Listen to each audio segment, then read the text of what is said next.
Time for us to focus on Shelton, brought to you by our great friends at Our Community Credit Union. One of the things that's been going on in downtown Shelton, just kind of kitty corner to us from the old Radio Ranch, is the work on the former PUD3 building and transforming it into the new facility for the BHO, Behavioral Health Organization. I have one of the board members, happens to be Chief Moody, as well as Mark Freedman here to talk a little bit about the progress and things that have been happening. Good morning, guys. Good morning. Good morning. Good to see you in here again, and this facility will make major impacts and long dividends for our community. So let's talk a little bit about the progress that's been made so far, where we're at and when we're thinking we can start to see people utilizing the facilities. Mark, let's start with you. In working with the contractor, we have a plan where we'll have a substantial completion this November 2nd. Great. So we'll be able to take occupancy.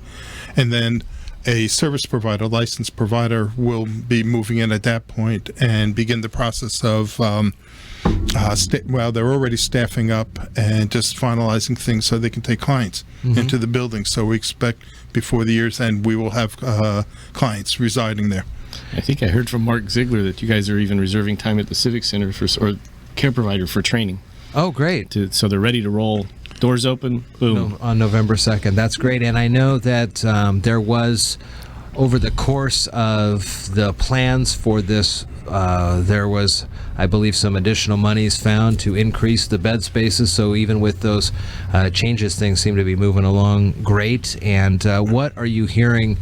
And have people been able to kind of do a walkabout inside and see what it will eventually look like? What are the thoughts on the place? We've at this point we've had a number of different people walking through, elected officials. Chief has been through, the commissioners certainly, and then we've had Superior Court judges, prosecuting attorney, defense, because they're going to be involved in running an involuntary treatment court there for the individuals who have to stay beyond 72 hours.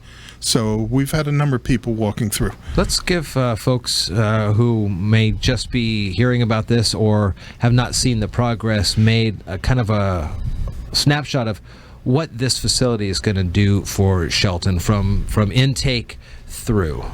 So the facility is licensed to be an involuntary treatment facility or evaluation treatment facility, which means that individuals will be detained there due to being gravely disabled, danger to self or other. It's a legal process, but it's a treatment facility. It's not a jail, and it's meant to help people in recovery so they can move back out into the community and be stable.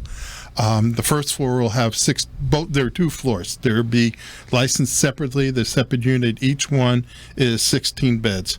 But the individuals who will be detained there will be at the high end of acuity, and they will, but the benefit to the local community, and what we've been doing really since 2016 is building up services here directly in the community so individuals don't have to leave the area to obtain services. This is another example of trying to acquire something. One, people don't have to leave, to assist also in individuals who might otherwise gone to the jail or be sitting in the emergency department at the hospital, where we can actually give them treatment. How many staff members are you looking at on average in any given 24-hour period? In a 24-hour period, it's a 24/7 building. Depends on the structure of their shifts, but we could have 30 staff per floor over a 24-hour period. And that includes physicians, nurses, ARMPs, clinicians, therapists, custodial staff, because we have to feed them. So that it's a full range of running a self-sustaining program. Chief, as a member of the board, what have been some of the major decisions that you all as a board have had to make, and how, with your role as the chief of police, have you been able to kind of explain to folks the need for this and the impact? Well, it's funny because I'm coming up on 5 years in the next couple weeks. No way. 5 years. Wow. 5 years. Took the Niners that long to win. Again. I guess. And So, when I got here, I was amazed at the lack of services in Mason County. Yeah. And it was, Thurston, Mason, BHO. And I give credit to then Commissioner Jeffries. Yeah, she was a lot big in this. Who approached me and said, hey, we need some people on the board. We need a voice in Mason County. And through the board, we're more of an advisory board than we are actually decision-making. I mean, Mark reports to the board of all the progress of everything going on in the BHO, not just this facility. But I remember talking early on to folks saying, in a community this size, just a dozen beds for detox or a dozen beds for mental health would make a huge difference. I mean, our officers are dealing with the same people day in and day out on a daily basis, and we know who they are, and they're in crisis. Now we have the ability, instead of having to drive them to St. Pete's and Olympia and hope to get services, the ability to get services local. So it's a tremendous thing. What is the minimum and maximum stay range for people who come to the facility? The stay range is based on medical necessity, so they're evaluated essentially every day. But when somebody's involuntarily detained, a designated crisis responder, actually part of my staff, evaluates them and can detain them up to 72 hours at the facility. At 72 hours, then they go before this involuntary treatment court that I mentioned, and then the next order can be for 14 days. So kind of standard range is around, we average probably about 8 days, but can be up to 17.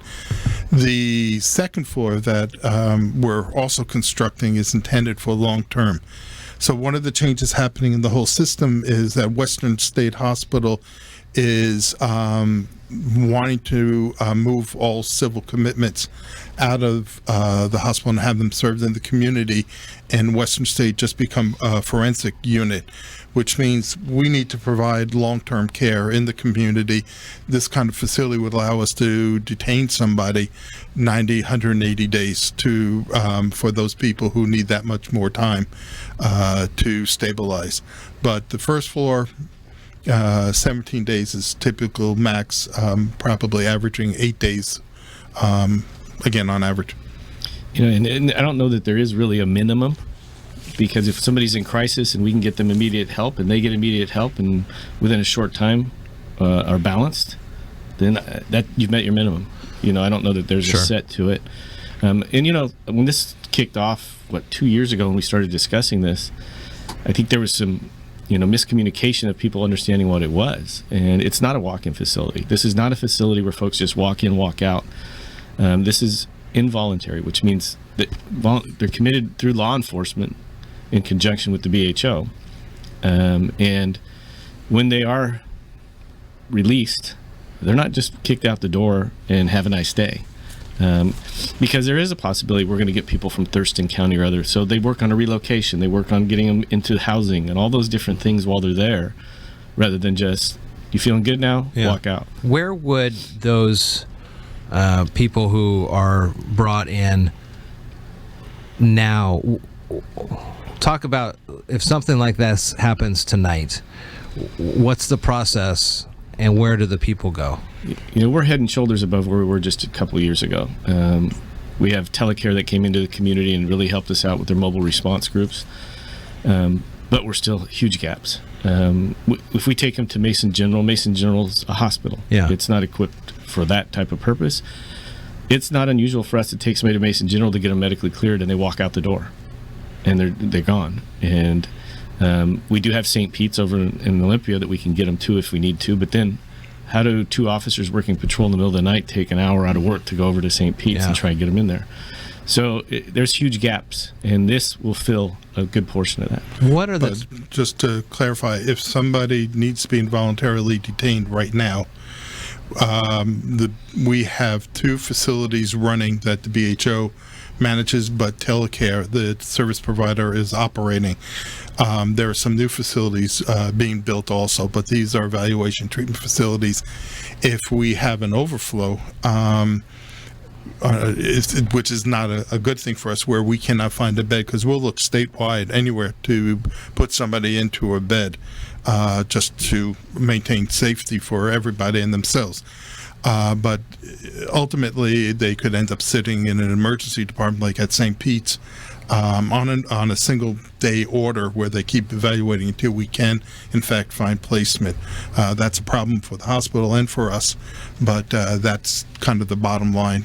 But we have right now over between the BHO operation, we have about 32 beds, and then we have a couple of stabilization facilities, and there are some other facilities that have just opened as well. What are the type of treatments that will be offered to the patients?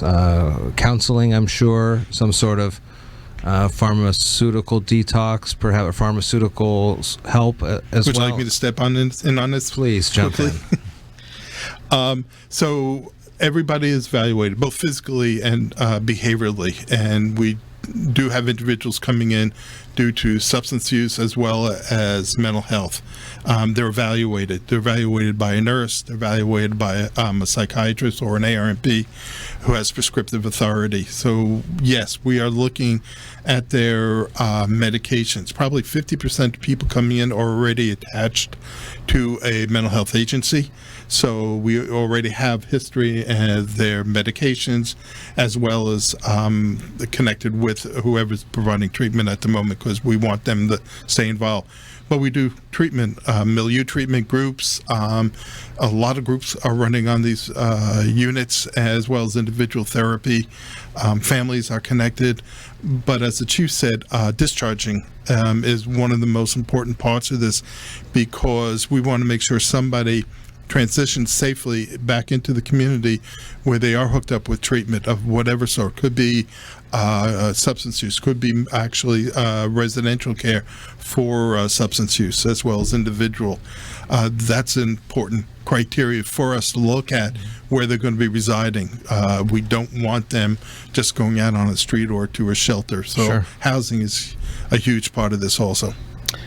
Are most of these people coming from being arrested for a disorderly incident, or are they being reported by family or friends who think they're a danger to themselves or others, or how are these people initially in contact with law enforcement to get to the facility? Yes. It could be above. all of the above reasons. Yeah. We're also working with the county health department and Abe over there about law enforcement assisted diversion, which typically what we're seeing is nuisance crimes. These people are, you're littering, urinating in public, that type of stuff. Mm-hmm. And so they'll have contact through that. Or they could very well have contact through friends or family members calling up saying, hey, we think this person's possibly suicidal to some point or just having a breakdown or in crisis, and we can go respond to that.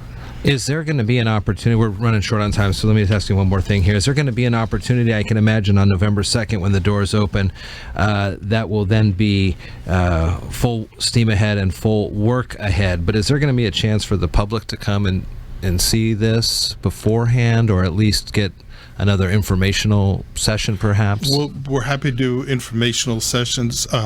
Once it's operating, this is privacy of the client is incredibly important, as well as all the rules around HIPAA compliance. So we're very careful about that. So it's, but prior to, I'm happy to sit and talk at any time. When a telecare, the service provider, is on board, they're happy to come. They will be happy to come and talk as well. To walk through the facility, well, we need to think about how we could schedule some time ahead of time. It looks like a hospital. There's nothing real creative about it. Except for the safety items that we pay attention to make sure things like there's nothing. All the doorknobs, the way the doors are designed, we look at safety on every aspect of the building. Yeah.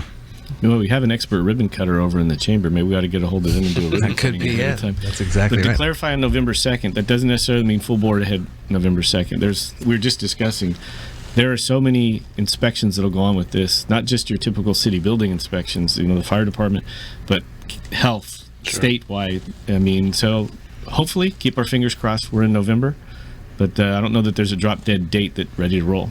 But I do want to also, before I forget, the BHO, our governing board includes Commissioner Kevin Schutte here from Mason County, as well as Ty Metzer and John Hutchings from Thurston County. So those individuals are important, as well as, and then our advisory board and chief on the board. So these are main players behind this all happening. Website is tmbho.org, where you can get some more information on this. Mark, Darrin, thanks for coming in today. You betcha. Thank you.